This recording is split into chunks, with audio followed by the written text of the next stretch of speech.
people who would come to me with offerings and sincerely wish me to accept it and so on and so forth. It's very difficult for me to see such genuine requests, at the same time not able to do anything about that at this moment. So I would like to tell you that making offerings to this Lama, to that Lama, to this Guru and that Guru is not that important, because I feel that the Lamas don't need much.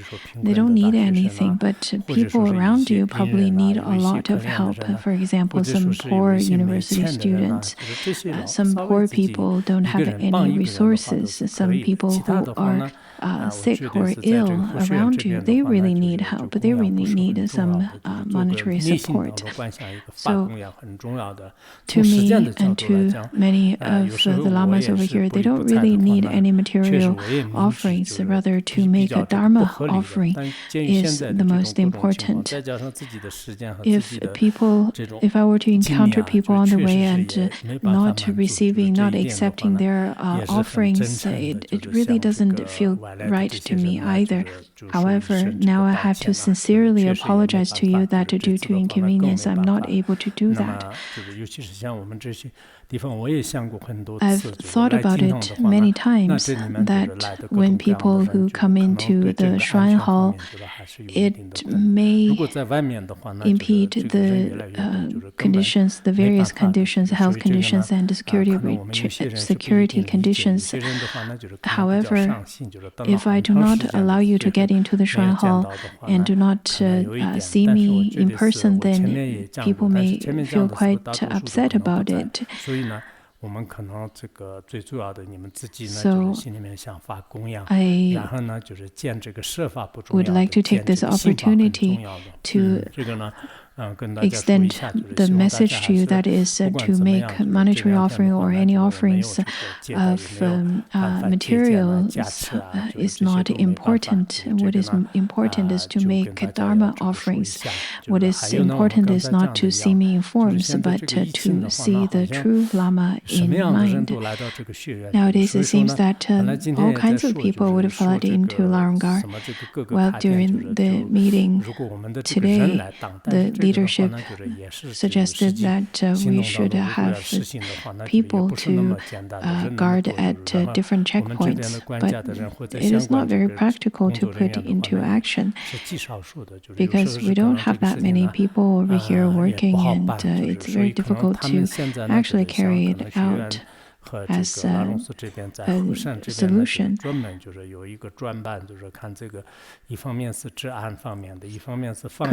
the authorities have set up a department just to then work with the people who come into Larungar,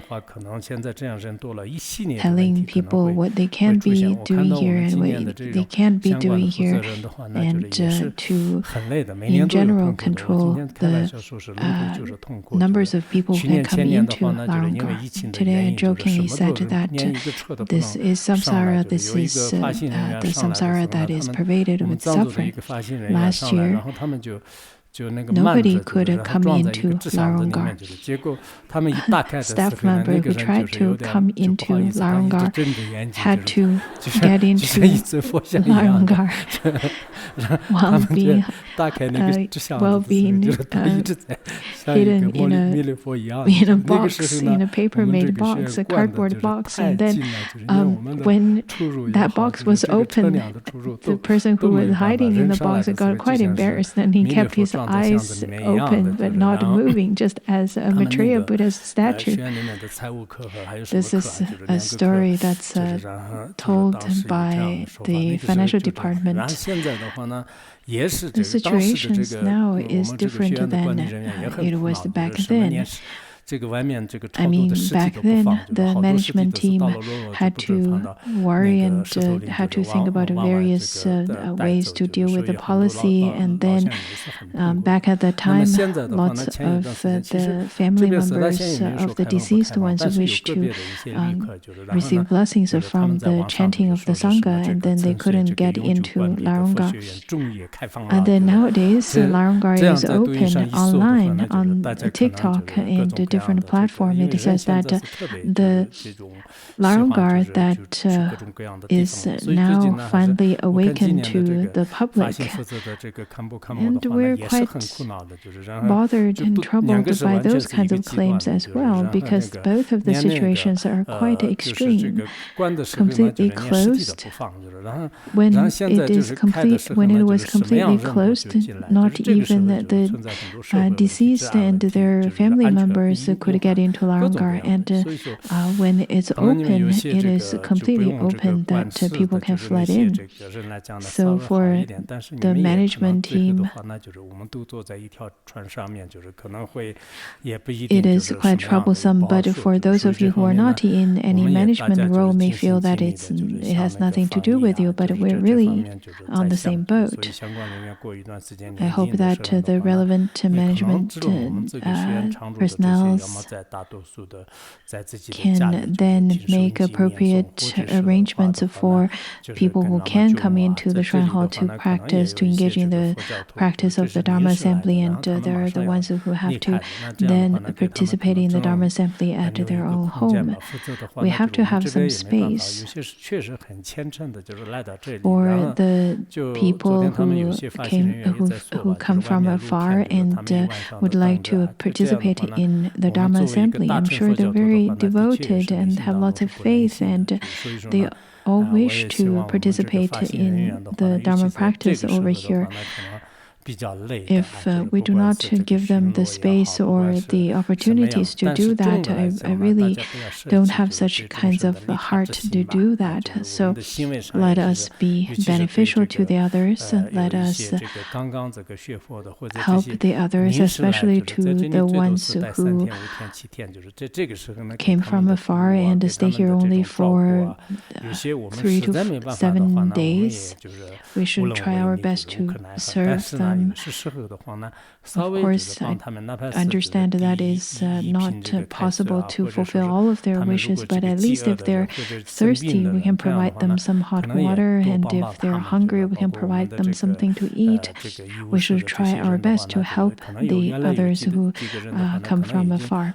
Some of the Sangha members from the, for example, the clinic and so on, I hope that you can also recruit some volunteers who can help out during that periods of time of having Dharma assemblies. And the guards at the door, since they had to stand at the door to fulfill their duties, just like the 4 heavenly kings, they had to be on their post. Similar to that, I think we need to find some volunteers who can also fill those posts for a period of time as well. Since you are already here, it would be the best for you to engage in practice, and it's better for you not to have any regrets. For now, in some sense, it is rather quite quiet and peaceful. Nowadays, the Sangha over here are participating in classes, and it is going fine. But it's hard to say that we will forever enjoy this situation. We have this opportunity, this condition, because of various departments and people to provide their support. So we, on our end, we're very diligently performing our duties, and I understand that sometimes with more people coming in, the strength could get weaker somehow. So this is something I would like to say before the class. And then in terms of the schedule, tomorrow I don't have any class. After the Dharma Assembly, we will resume the class and I will make further announcements about the time of it. From my personal point of view, I've extended lots of effort, exerted lots of effort to give Dharma teachings for the first half of the year, despite my health condition. Yesterday, I had completed the first 5 chapters of Wishful Fulfilling Treasury. I also give the oral transmission. And today we will complete the 3rd chapter of the Surangama Sutra, also completed the commentary on the 37 practices of Bodhisattva. We will soon have the first half of the year's exams very soon. From my aspect, I had already completed all the teachings that I'd like to give for the first half of the year, and I would like to extend my appreciation and gratitude to all of the staff members, the ones who are in different departments, all the relevant departments and personnel, so also Kimnaras, humans, non-humans, yakshas, many sentient beings. I also am very grateful to them, those who do not create difficulties and obstacles. Also, though sometimes it created some difficulties, but through the powers of the 3 jewels, it was pacified. And then also I'm very grateful to the Dharma protectors, without whom it wouldn't have been possible, because the powers of the Dharma protectors are so great. To me personally, it wasn't an ordinary year. Despite of all the obstacles, I have already completed the teachings. It is something that we should all rejoice, all should be happy about. I will give you the oral transmission of the wish-fulfilling treasury.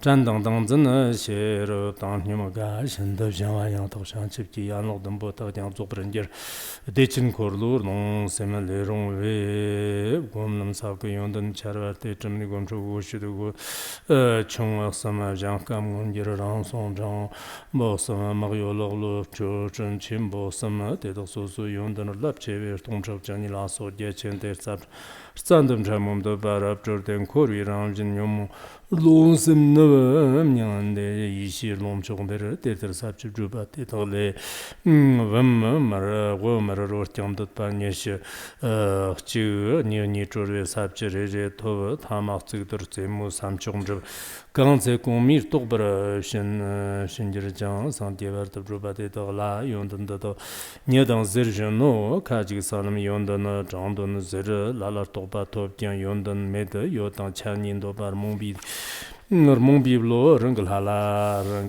ta la chag zang xian bia ne ma nor chu lar ker an de dor pang dor na lam gom ba le yong den zo yar ki me to jen de nam per ja salum zhut ne sang ge do ti xer ge dang yi xi no re dang zha yang wen bu hui men dong men len zhe le ta yin zhuo zhi zhe war de qiao de nam dor jo gong ban tan ber song ta ba jen bu mang ge tam ju yin zhen bo chen zo le lam zhu bi sa 산점 담배 레게테 진이르치 바고 데르 군베터 범제나 방통 타르처크당 이시데 저터니르다 춘담 잘바 진 감지 지바 근당 잘레나 상주지셜 한주 용단 나 리당 돈당 예르더 나와 예 저베버 속선보 랍주르데 범청 마르메 밥마 카시르 그 한주 용단 조데 문섬 나 접저버 속소수르로레 장당 이시 디르 스커나 때 저니의 저진의 ዝግ바 남다가 전에 주지스거 당롱쇼 조바당 주리스거남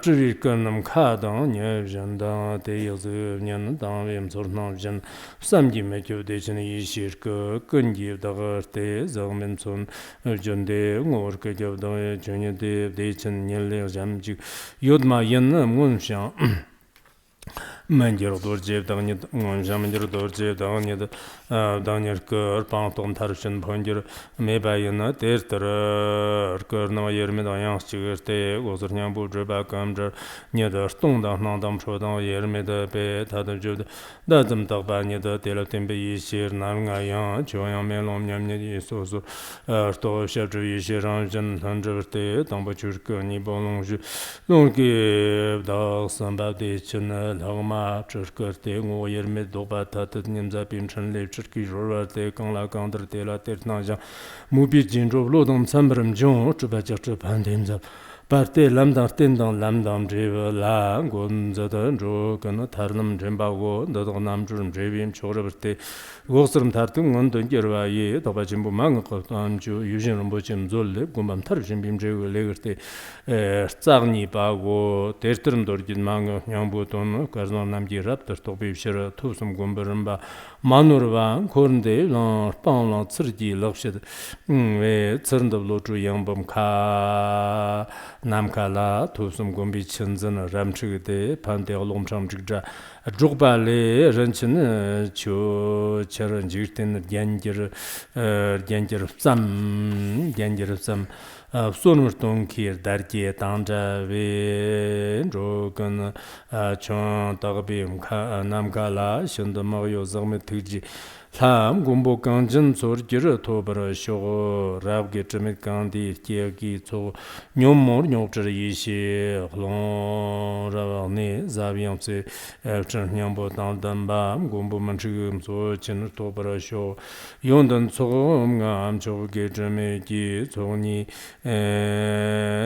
zoni le zhe yondan zo be so zhe dem jong pan den charm ba gumbo ren jin jong am tai sho gewan데 yevdagdan joaganın chibdag laso duvjir namchumde kerganan chim tsuchin lejurjam gumbo tsego me gumbo tsemta iba tobra sho yevjino ge tsor yachir lham tobe jogan dogi revar zogbi khwaram chenlem tarjin ngujb charmbe gumbo ton kan anjba tobra sho yevjin huwar yachin kerwadi rangjang chbi jam so levgarne tserab ganda janla 판손 장 주ringab 적ben 직든 적버 쇼고 주들다 양녀들 여기는 거르전 저기 다 적근데 적지르데 로주바 모랍들 예시 장 산집담바 따르장 예버쇼 타바진 보망 거tom 이제는 보심 조집샤 랑전디 저빔 타르경주 파르도 sombo 게르노 두르진 점바 tsum lo chu ki lagbar jarwa zozo gewo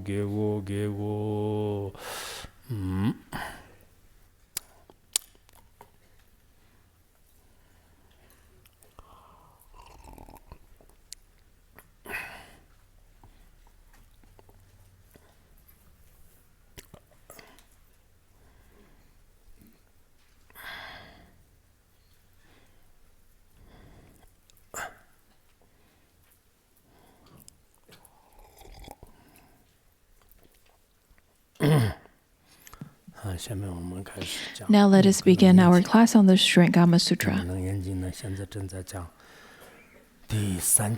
Currently, we are studying the third volume, and we're studying the 7 great elements, which include the earth, water, fire, wind, space, seeing, and today we're going to cover the 7th, which is the consciousness. In the sutra,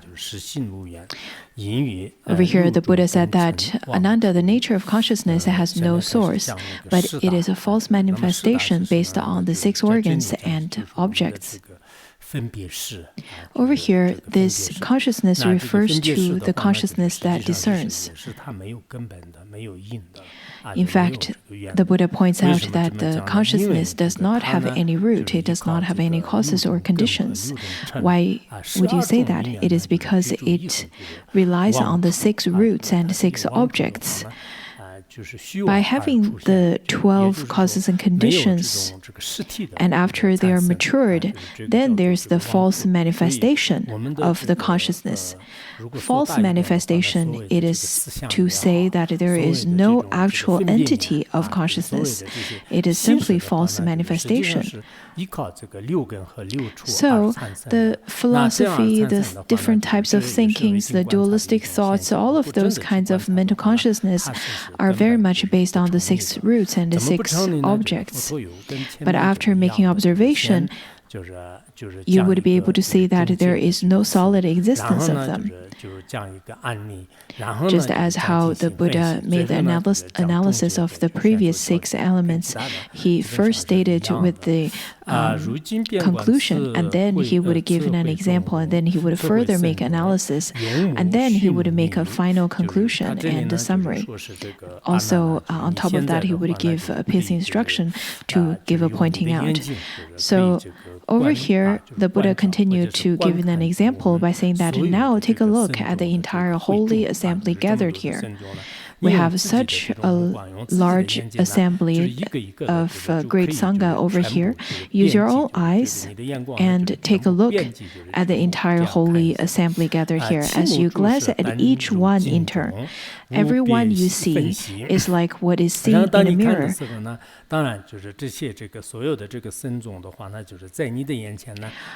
When you look at all the Sangha, you should be able to see all of them clearly. Without any obscuration, you can see all of them. But at the time of seeing all of them, you should understand that this perceiving, this seeing is the seeing without discernment. It is direct perception. It is without any dualistic thoughts. It is just like seeing in a mirror. You do not have any discrimination by saying that who is taller, who is shorter, who looks beautiful, and who doesn't. Everything simply reflects just like the reflections in a mirror. There is no dualistic thoughts. Over here it talks about how Ananda mainly observed from his eye consciousness before the mixing of the dualistic thoughts. Though he could see everybody in this large Sangha of the whole assembly, however, there is no dualistic thoughts attached to his eye consciousness. This is similar to the Buddhist logic that we study. And then, one by one, Ananda shall identify them. So the Buddha said, however, your consciousness will identify them one by one. For example, Manjushri, Purna, Madhgalayana, Shubhri, and Shariputra. In this part, it's the description of how the dualistic thoughts started to be added in. In the direct perception chapter of the Buddhist logic, we studied how at the beginning we have the direct perception, and then there's the dualistic thoughts that started to add it in to that perception. So step by step, at first he sees this whole assembly, and then he started making discernment, saying that, oh, this is Manjushri, that is Purna, that is Madhgalayana, and this one here is Shubhri, that one is Shariputra. He, one by one, he started to making recognition of each of them. So this is the consciousness. It is no longer at that stage. It is no longer the seeing without discernment anymore. Does this discerning faculty of the conscious mind come from seeing, from forms, or from emptiness, or does it arise suddenly without a cause? The Buddha asked, well, at that time, since you already made the discernment saying that this is Madhgalayana, that is Shariputra, then this kind of consciousness that makes the discernment, does it come from your seeing? Does it come from the form or the object? Does it come from space? Or does it arise suddenly without a cause? This is the observation and analysis from the 4 aspects.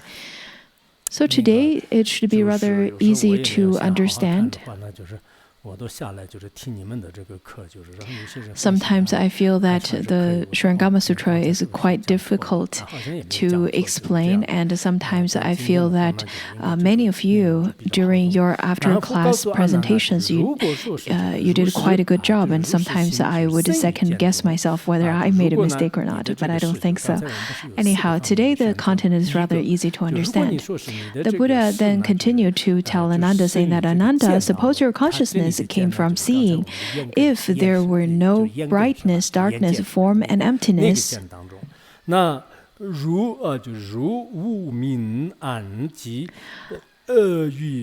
this consciousness, since we talked about the 4 different types of choices, the seeing space, seeing object space, and no cause. And then over here, the Buddha continued to say that if there were no brightness, darkness, form, and emptiness, if these 4 did not exist, you could not see. When we talk about the seeing, if we were to say that such kind of consciousness comes from the eye consciousness, then it has nothing to do with the object anymore. In this way, this seeing, this consciousness becomes the light and dark and form and the emptiness without object. Then it is to say that you don't have any seeing anymore.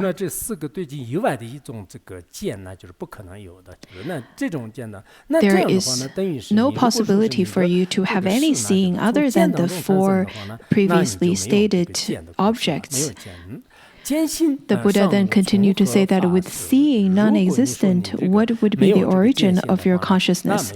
Well, if you're saying that there is no, if there's no seeing, since you said that the consciousness comes from seeing, but now seeing cannot be validated, then where does your consciousness come from? There is no way for your consciousness to be valid either. This is the first observation. The second observation, if your consciousness arose from form rather than from seeing. The second observation is to make the observation whether your consciousness comes from your seeing or from the form or your object. According to Master Zixuan's commentary, he pointed out that the first observation is to refute on the consciousness arose from root, and then the second is to refute on the consciousness arose from object or arose from form. So the first one is to refute root, and this one is to refute the object.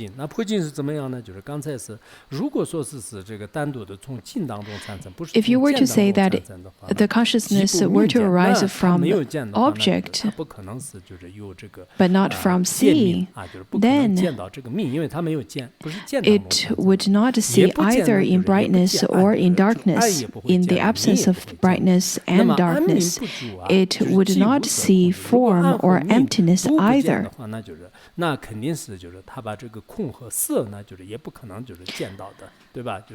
If you cannot see brightness or darkness, the absence of both, and for sure you will not be able to see form or emptiness.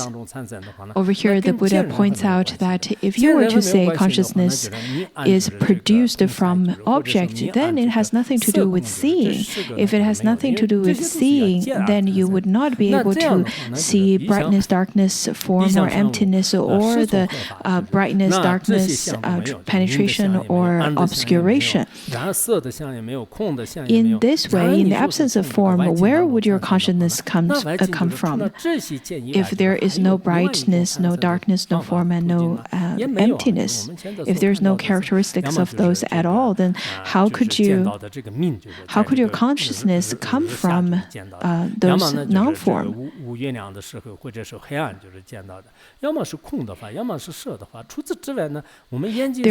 There are only 2 possibilities. Either it is empty or it is with form.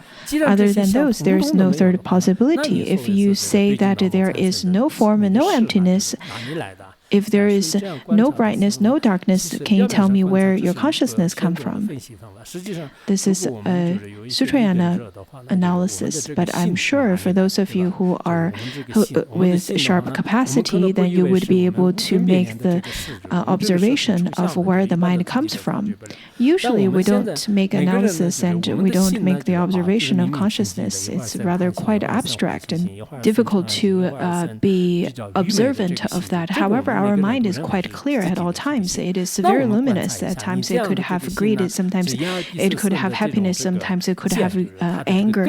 But we mistakenly take all of those as being our mind. If we were to make observation, your mind, this seeing based on the eye, ear, nose, tongue, and body, is it a production of the root consciousness, or is it a production of the object, or is it a production of emptiness, or is it a production of no causes? After making such observation, you would not be able to come to any definitive answers. Though that we feel that the mind is very vivid at all times. Sometimes we feel suffering, sometimes we feel anger, sometimes we feel extremely happy, sometimes drowsy. But when you ask, where does this mind come from? Then you would be able to, through the analysis and reasoning, you will be able to see that it is really no other than the children of a barren woman, and no other than the hair of the tortoise and horn of the rabbit. So we finally understand that the sentient beings in fact grasp onto this thing that is not existent at the beginning and grasp it and hold on to it being our own mind. It is not existent from the beginning. Now let's look at the third one. If it came from emptiness, it is neither an appearance nor the seeing. Since it does not see, it is unable by itself to discern brightness, darkness, form, or emptiness. So over here, if you were to say that it is not a production from seeing, it is not a production of the object, then you're saying that it came from emptiness. It is neither an appearance nor seeing. In such a way, you would not be able to discern anymore. So how can you discern brightness, darkness, form, and emptiness? If you were to say that it is a production of emptiness, that would be very difficult to validate it. Since it is not an appearance, it is in itself devoid of external conditions. Therefore, there is no place for seeing, hearing, awareness, and knowing to be established. When you say that there is no characteristics of the object to be seen, then the causes and conditions of seeing has already ceased. Since there is no characteristics to be seen, there is no seeing, then how could there be the causes and conditions which produce it? If there is no, if it is devoid of such causes and conditions, then the seeing, hearing, awareness, and knowing cannot be established. Since its location is devoid of these two, the consciousness that arises from emptiness would be the same as non-existent. Even if it did exist, it would not be the same as a thing. Even if your consciousness came forth from it, how would it discern anything? Over here, since the location is devoid of these two, this two refers to seeing and the object. If the seeing and an object cannot be established, which means that it is empty. If it is empty, it is equivalent to say that it is no other than the hair of tortoise and the horn of a rabbit. It is not existent.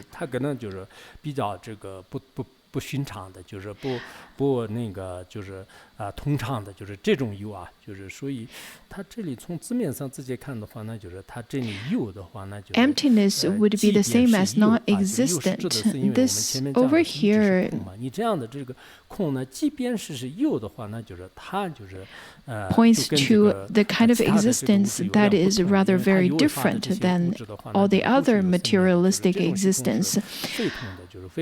So over here it says that would be the same as non-existent. Even if it did exist, even if you were to say that this kind of space and emptiness is existent and produced consciousness, Now the Buddha asked you, how could you discern?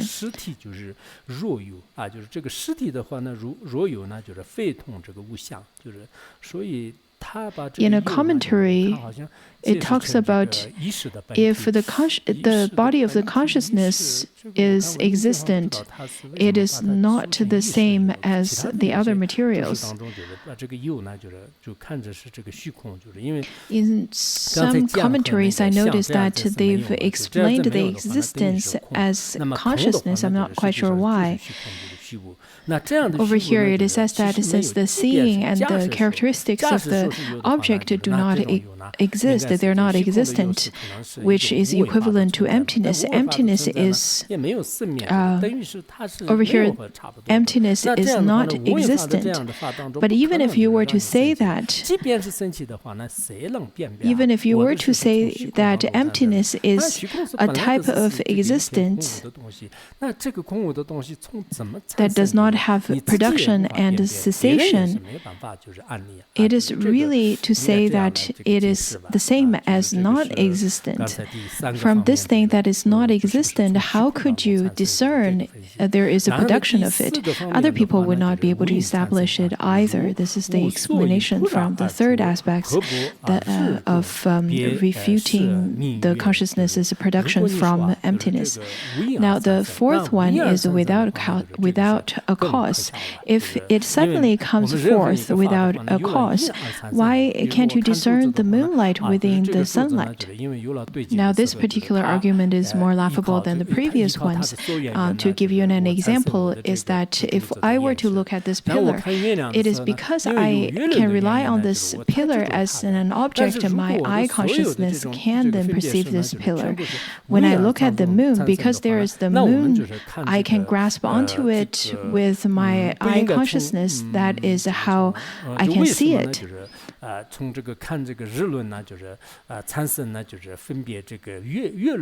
But there is no way for me to look at the sun and have the discernment that this is the moon, or vice versa, because we have a certain grasping to the moon and the sun. They are completely different. If you were to say that there is no cause, then I could say white is black and black is white, and then everything would be chaotic in this world.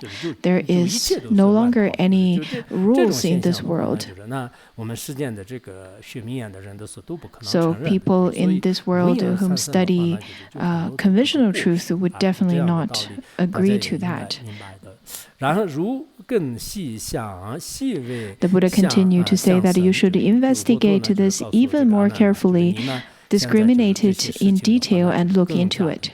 The Buddha said that, well, you should then delve into it with the greater detail, to look at it more carefully and contemplate it more profoundly, and to explore it further.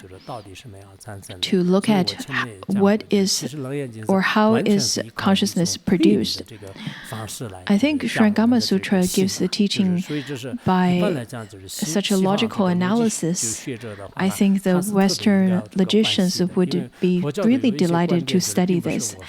I'm not saying it because I am a Buddhist or because I revere the Buddha or Manjushri, or to say that you have to believe it because it is stated by the Buddha or Manjushri. It is rather when we simply look at the analysis of the Buddha, each of the questions and each of those logical analyses are completely compatible with our current worldly logical analysis. It is not to say because you are Buddhist, therefore you should study the Surangama Sutra. In fact, everyone could study it. And then you can ask them, well, you can ask those people without any belief. And you can ask them, where does your consciousness come from? Where does your dualistic thought come from? Where does your five root consciousness come from? Does it come from space? Does it come from,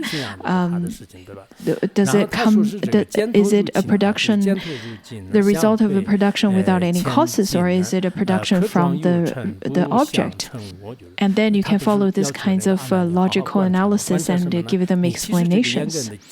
So the Buddha continued to say that the seeing belongs to your eyes. The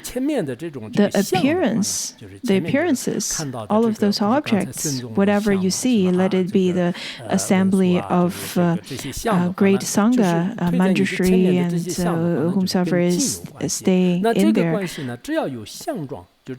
all the appearances are considered to be the environment that is existent. What has an appearance is existent. What is without any appearance is not existent. That is the rule of the conventional world, isn't it? So then, what are the conditions that cause the consciousness to come into being? When we make the observation with our wisdom, how can you then agree that consciousness is a production of something? Now let's continue to look at the explanation of how it is not a production of anything.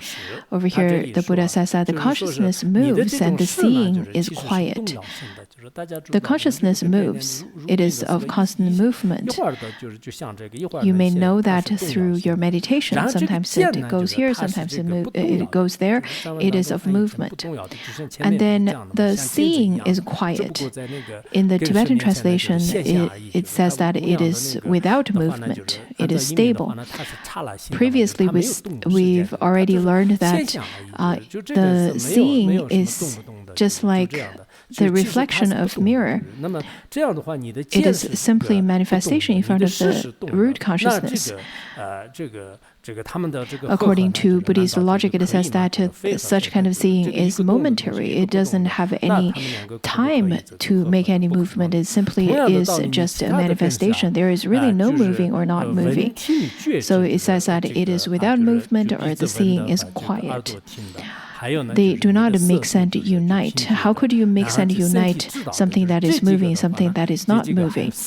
And then smelling, hearing, awareness, and knowing are the same way. Those four direct perceptions are exactly the same. They cannot be mixed and united either. Nor should it be that the conditions of the consciousness exist spontaneously without an origin. It is not a production. It is not existent because of spontaneity. If this conscious mind does not come from anywhere, you should know that the same is true of the mind, which makes distinctions, and the seeing, hearing, awareness, and knowing, which are all complete and tranquil. After we made the previous observation, you should then know that our mind, in fact, does not have any, it is not a production of anything, it doesn't come from anything or have any place to abide. It neither comes from emptiness, neither comes from object nor of the seeing. It doesn't have any coming or going or any place of going. Therefore, you should know that this so-called mind is simply just the consciousness that is vividly manifesting within this conventional truth. I think the seeing, hearing, awareness, and knowing is quite interesting. In the Tibetan language, it says that because we make observation through our root consciousness, let it be nose smelling fragrance or the ears hearing sound, we usually, for example, through the Bodhisattva Charyavatara in the Wisdom chapter, we would directly refute the consciousness, but we had never really refuted on seeing, hearing, and knowing.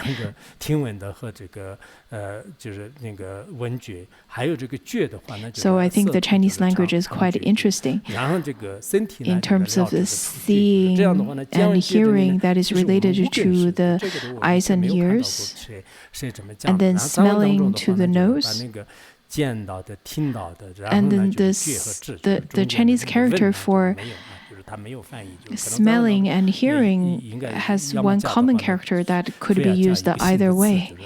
The Tibetan translation didn't really translate the smelling part. The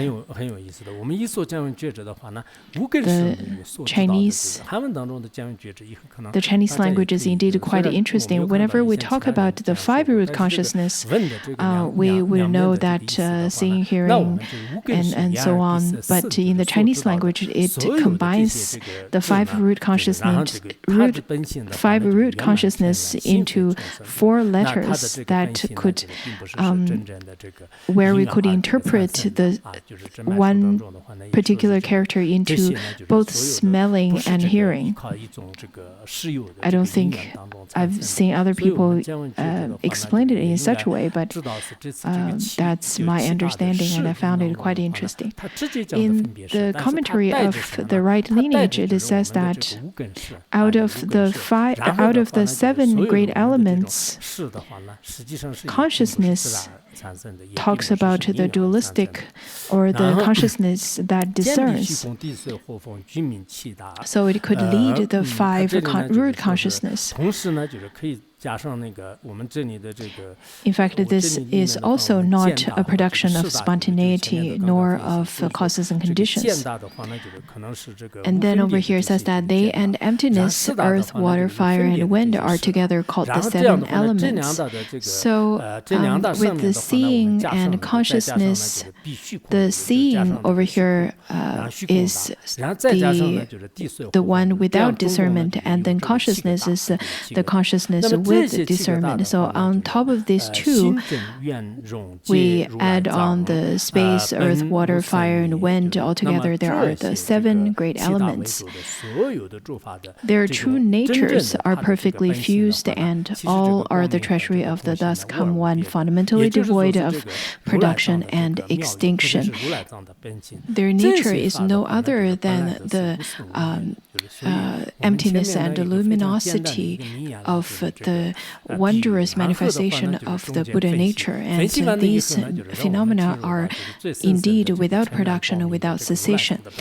So we have studied with the Buddha and followed his analysis from the very beginning introduction, and then the example, and then went through the whole analysis, and then finally we can delve into profundity of such vivid and luminous Buddha nature, the nature of Tathagata. Indeed, I believe this sutra can be very helpful to many of us. It's wonderful of us to have the opportunity to study Mahāti, but sometimes whenever we study a sutra where it talks about the analysis of the mind, and it talks about such a thorough analysis on the investigation of the mind, I had never seen such sutras before the Surangama Sutra. I know that many of the Khenpos, the Tibetan Khenpos, had never heard of the Surangama Sutra, though that they're quite well read. But I'm not sure if they'll ever be able to read the Surangama Sutra. I hope that they're not too arrogant to read the Surangama Sutra because they think that they have the Mahāti or so and so and Kalachakra and so on. Because the Surangama Sutra is very different than the other sutras that Buddha taught, such as the sutra given to the Matangi woman or other sutras like such. If you have the opportunity to study it, I think that would be wonderful. Whatever language you speak or whatever countries you come from, if you have the opportunity to study it, you would definitely be able to develop such kind of supreme wisdom of the Tathagata and develop a firm faith into the teachings of the Buddha. And then the Buddha continued to tell Ananda, saying that Ananda, your mind is so coarse and shallow. After I've given you so much teaching, you're so coarse, and you're still so careless, and you still don't understand the nature of Buddha, the nature of your own mind, the very nature of Tathagatagarbha, which is no other than our seeing, hearing, knowing. The Shravaka practitioners at the time of receiving the emptiness teachings from the Mahayana point of view, it seems that there are definitely some differences in terms of the capacity of them receiving it, though that they're very good at receiving teachings such as Abhidharma, and they can be very detailed when it comes to those kinds of teachings. But when it comes to the emptiness teachings, it seems that there is definitely some kind of difference in the capacity of them receiving it. At this point, Ananda got scolded by the Buddha again, saying that he's rather so coarse and shallow. At this point, Ananda is probably not sure if Ananda is still quite upset from being scolded. Sometimes I think we need to learn how to adjust our mindset. And today, at the beginning of the class, I didn't feel ready to give teachings because I was quite upset. Therefore, I addressed a few things and made some announcements and then started giving teachings. So I thought it would be quite crucial for me to address a few other things before giving the actual Dharma teaching. Otherwise, it may not be a very good or successful Dharma teaching. Over here, the Buddha, since he just scolded Ananda, he said that, Ananda, you should contemplate these 6 locations of consciousness. Are they the same or different? Are they empty or existent? Are they neither the same nor different? Are they neither empty nor existent? Over here, there are the 8 different questions that the Buddha posed to Ananda. Master Oyi, in his commentary, he explained in such a way, he said that you should make the observation, is your consciousness the same? For example, what do you see through your eyes? What do you hear through your ears? Are they the same? If it is the same, then at the time of looking through your eyes, why can't I hear? If the seeing and consciousness is the same, then I should be able to see at the same time, hear it as well. So the Buddha over here posed those questions so that he would come to the conclusion that they are not truly existent. And then in terms of different, it is when you're listening to the Dharma teaching, your mind sometimes would generate doubts and questions. After finish listening to the Dharma teaching, you would have different questions to ask. If they're completely different, then they're just like the mountains at the east and the mountain at the west. One is listening to the Dharma, and then the other, your mind consciousness would be able to generate the questions. This is the second question. Then, are they empty or existent? So are they empty?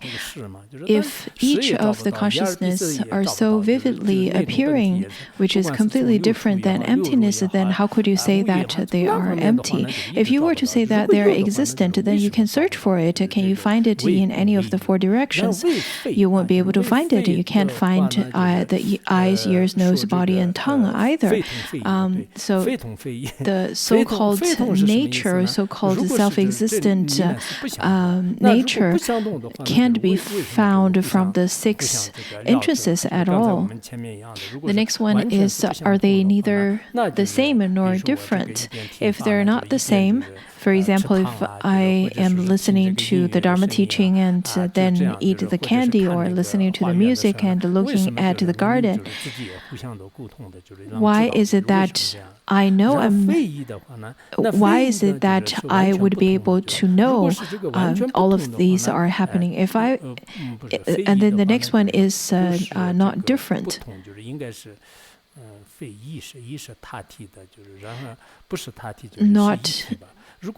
Not different in entity, which means that they are the same entity. If it is the same entity, then why would they take their different functions without inclusive to each other if it is the same entity. You won't be able to taste what you hear and hear what you taste. Why won't you be able to do that? And then the next one, are they neither empty nor existent?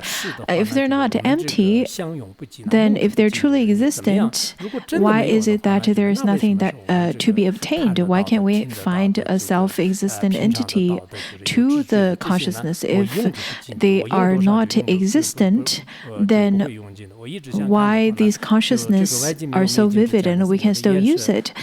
Before people die, then the objects can be perceived. I can hear, I can look, I can taste, and I can feel. All of such kind of consciousness are constantly there. So before the external object ceases, such kind of consciousness will continuously to manifest. And then the Buddha continued to say that you basically do not know that in the treasury of the thus come one, the nature of consciousness is bright and knowing. Enlightened brightness is the true consciousness.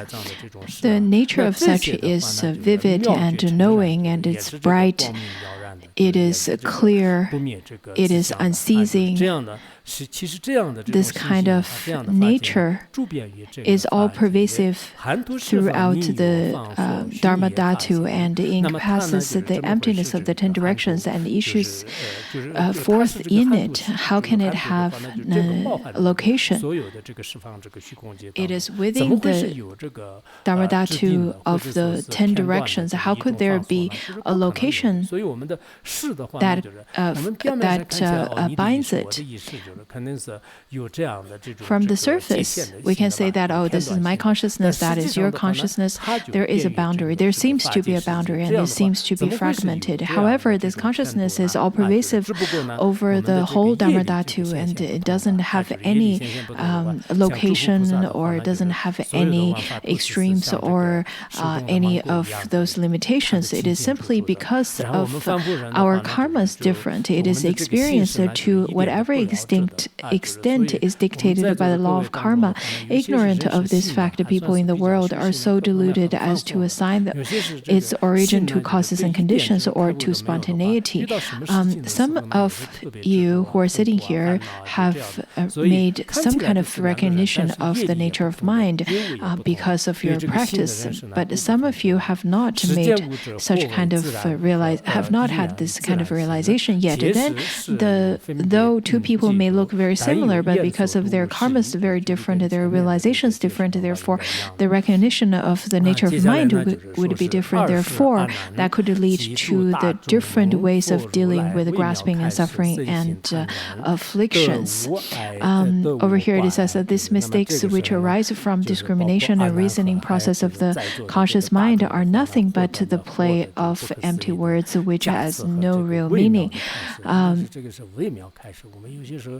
At that time, Ananda and the Great Assembly, filled with the subtle, wonderful instruction of the Buddha, the thus come one, were peaceful in body and mind and were without obstruction.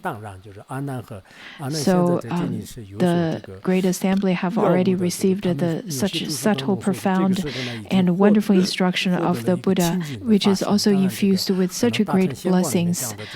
Now Ananda may have already come to a certain kind of realization of it. In some of the commentaries, it says that at that time Ananda has already obtained a pure Dharma body, but this Dharma body is different than Dharmakaya. I think it really shows the body and mind being peaceful and without obstructions. I think our body, when we look at our body, we have obstructions, and our mind also has obstructions. But the Great Assembly at that time, after receiving such a profound, subtle teachings with great blessings, everyone in the Great Assembly became aware of his and her mind pervaded the 10 directions. Before this, their recognition of the nature of their mind would be very limited. But after receiving the teaching teaching, their understanding of their mind is that it is pervaded the 10 directions. Beholding emptiness in the 10 directions as one might look at a leaf or at an object held in one's hands. Some said that a leaf is related to the palm leaf manuscript, but it's not necessary. It's not necessarily true. And then in the sutra, it is said that all the things that exist in the world were the wonderfully bright inherent mind of Bodhi. This mind of Bodhi, whenever I encounter some scientists and some professors and principals, some of them, they made some breakthrough in the recognition of how everything is a manifestation of the mind, but they kept on asking questions from the angle of the Chittamatra school, but not truly understanding how everything is no other than the nature of Tathagata. When I conversed with some famous scientists from the Western and from Hong Kong, during our communication, I felt that maybe they need to read more into the Mahayana teaching because they received more teachings from the Chittamatra school, but not truly understanding that this bright inherent mind of Buddhi yet. The essence of mind was completely pervading and contained the 10 directions. Over here, the essence of mind refers to the true seeing the nature of mind. And then in the sutra, they continue to say that this is now the example of example of their realization at that time.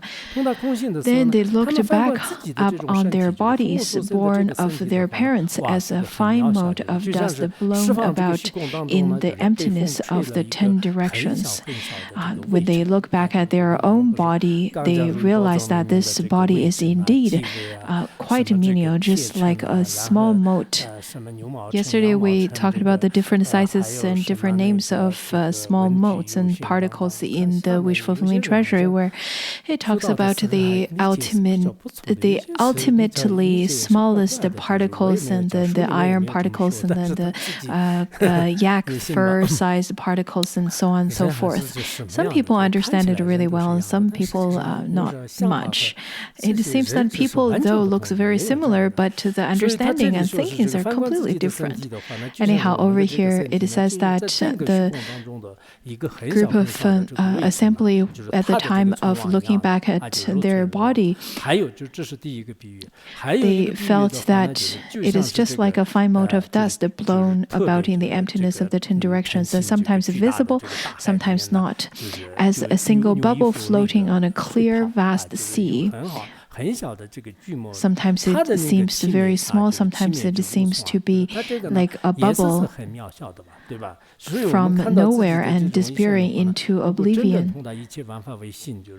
When you understand that how everything is just the mind, or understand that the consciousness or the mind is just the nature of the luminous Tathagata, then at that time you would be able to understand that this body of ours would feel quite menial. It would be extremely small. They comprehended and knew for themselves and obtained their fundamental wonderful mind, which is everlasting and cannot be extinguished. This is the true mind, the true nature of the mind.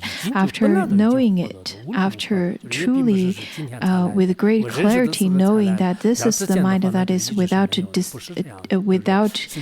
or cannot be extinguished,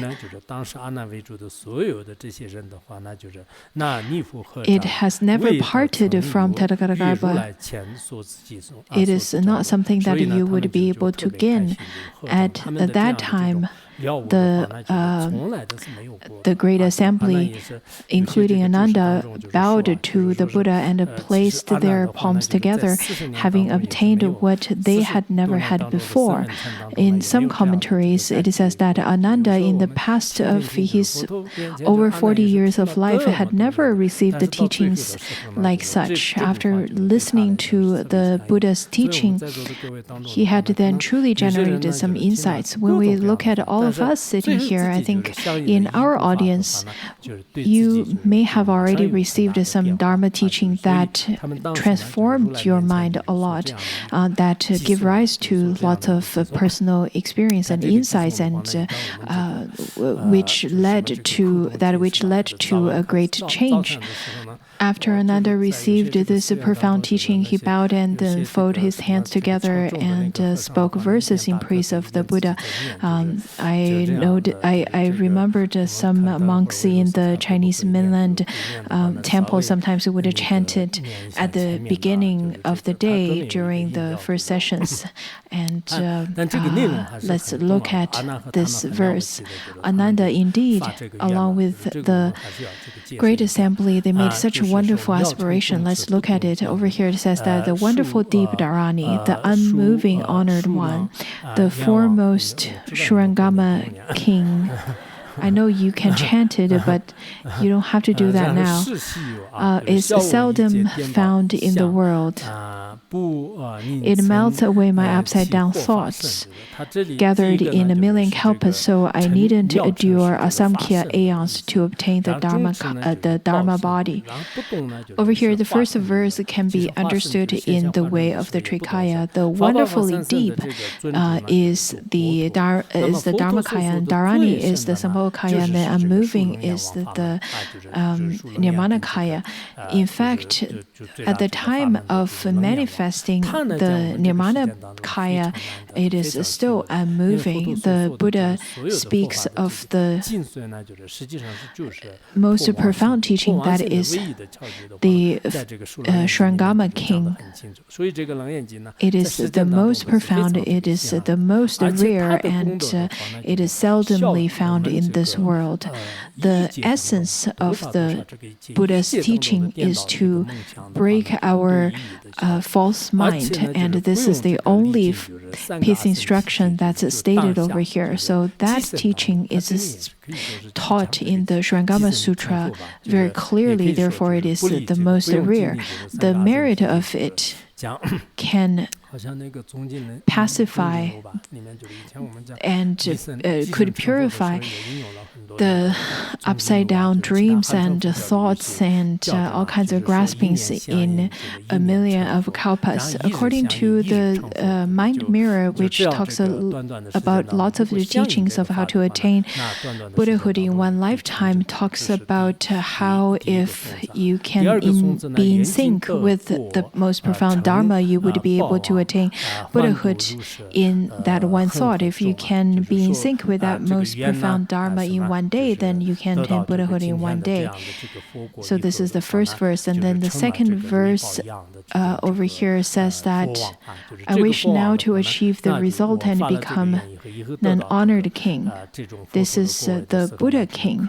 So after making this aspiration, may I attain the Buddhahood, who then returns to save as many beings as there are sand grains in the Ganges. This is the kind of aspiration we usually would make.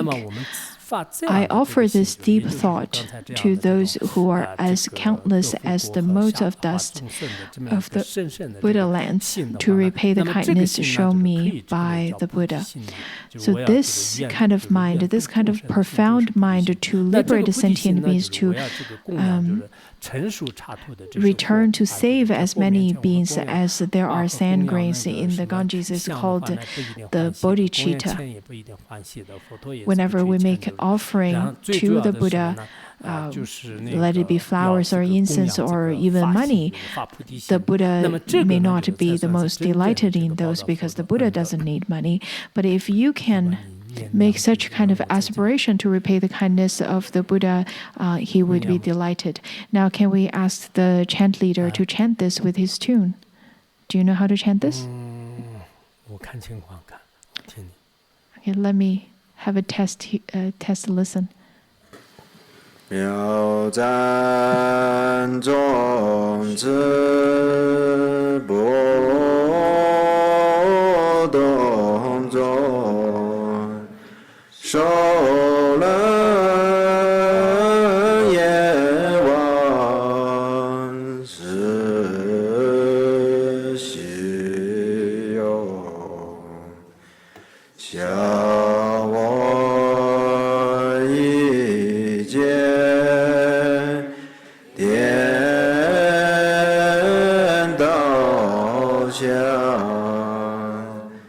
不离生机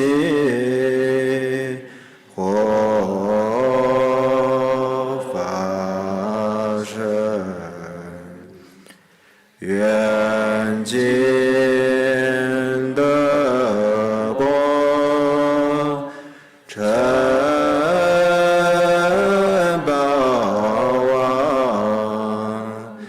欢度如是恒沙中，将此身心奉承常，是真名为报佛恩。不是2句就敲一个，不是吧？是不是敲一个钟？ Are you supposed to strike the bell? 对，挺好的。 Well done.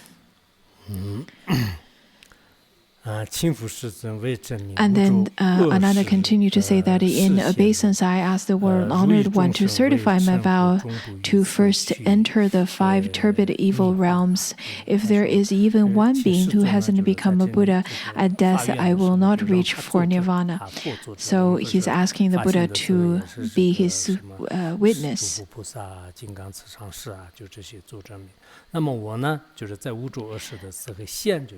As whenever we make vows, we would request the Buddha's bodhisattvas or the Guru to be the witness to our vow. He's saying that I vow to first enter the 5 turbid evil realms, even if there is one being who hasn't become a Buddha at the time of death, I will not reach for nirvana. May the exalted hero's awesome strength, his kindness and compassion search out and dispel even the most subtle of my doubts. So the Buddha, who is the exalted hero, and he has great strength and he has great kindness and compassion.